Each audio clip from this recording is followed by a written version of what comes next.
It's early Sunday morning, a beautiful day to be headed out to sea. I'm a South Korean crew member aboard the massive cargo ship the Golden Ray. While we're capable of taking on all manner of cargo, today we're hauling a load of automobiles and shipping cargo containers, full of all kinds of household and electronic goods. The Golden Ray is massive, the size of a 70-story building, and bigger than the aircraft carriers of World War II. But keeping her afloat is a challenge, and it takes the effort of the entire crew. The distribution of the weight around the ship has to be carefully calculated. Experienced ship captains called the Ray and the ships like her floating shoeboxes, given how very unstable they can become if the ship's load distribution isn't carefully managed. To do this, we assess everything we're taking on before letting a single item of cargo onto the ship, calculating exactly how much our expected load will weigh. Then, with the help of a computer, we plot where to place each item down to the very last car or shipping container. Even a tiny discrepancy in weight could result in disaster. This time around, we were a bit rushed in taking on our over 4,000 vehicles and a smattering of cargo containers, but the crew is still confident we did our jobs well. We're headed out of the port of Brunswick in Georgia and leaving the American East Coast behind. But first we have to cross the St. Simons Sound before making for open water. Hurricane Dorian grazed this part of the coast not too long ago, but the U.S. Army Corps of Engineers performed their usual post-hurricane assessment on the waterway and decided that it was safe for large cargo ships to cross. It's a great relief for me and the rest of the crew, as there's no telling what might happen if we were to strike a bunch of underwater debris. While the ship's thick steel hull would prevent a puncture, we're more worried about the ship's two propellers being damaged. These could take weeks to repair and would be a financial nightmare for the company that owns the ship.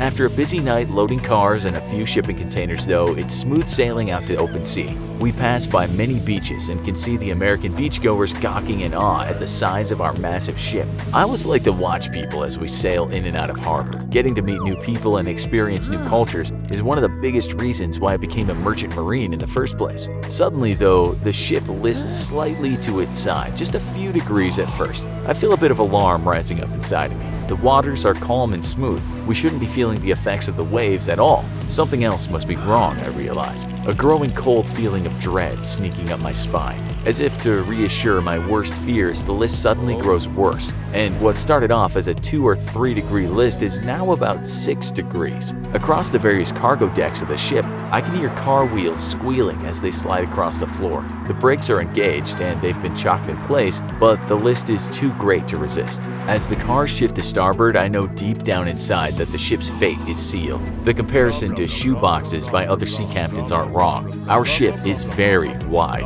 and this makes it inherently unstable. It requires the careful pumping of fuel and water in ballast tanks to offset the effects of high seas or sharp turns. But nothing can stop the ship from capsizing if its entire cargo suddenly shifts to one side, as is happening right now. I can hear 16,000 tires screaming as their rubber squeaks across the stainless steel floor.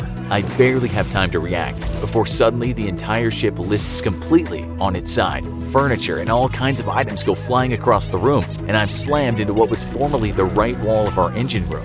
With me are 2 other colleagues, and I watch one of them take a pretty serious blow to the head as he crashes against what was formerly the wall and is now our floor. The waters we're crossing aren't too deep, but deep enough to completely swallow up the Golden Ray. Escape from the room is impossible, as the door outside leads to a hallway which is now a vertical shaft. There's no windows here in the engine room, and we're basically deep in the bowels of the ship, so there's no hope of escape. The only thing we can do is sit tight and wait for rescuers. Luckily, we're not far from port, and haven't even cleared the Sound to enter open waters yet. Without a doubt, dozens of beachgoers have already seen the accident and must surely be on their cell phones calling for help, though hopefully someone in the control room got a radio call out before disaster struck as well. There's nothing to do but wait. None of my training has prepared me for this. We've been trained on how to escape the ship if it began to sink, how to fight fires, even how to secure cargo in raging storms, but nothing ever covered what to do if you were trapped in a ship capsized 90 degrees and escape was impossible.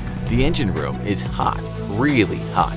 The engine stopped running shortly after the accident, and I'm grateful for that because any damage to the exhaust vents might have flooded the room with deadly carbon monoxide. Unfortunately, because the engine's cut off, the lights very quickly died, flickering off after a few minutes, which was all the battery power the ship had. That likely means that some of the batteries were damaged, but that doesn't matter now. I'm stuck alone in the dark with 2 other sailors and the temperature is steadily soaring. Engine rooms on big ships are always hot, well over 100 degrees. But with no ventilation and the hot Georgia sun beating down on the ship outside, the temperature rises ever slowly upwards. As the hours go by, all 3 of us stuck in the engine room start stripping off clothes. We have no water, no food, and no cell phone or radio. Surely, though people outside know that we're alive, all 3 of us take turns encouraging each other, pushing away terrifying thoughts of being left here to die. At least no water's entered the engine room, which means the ship isn't sinking. As the day wears on though, the heat rises. I find myself wishing that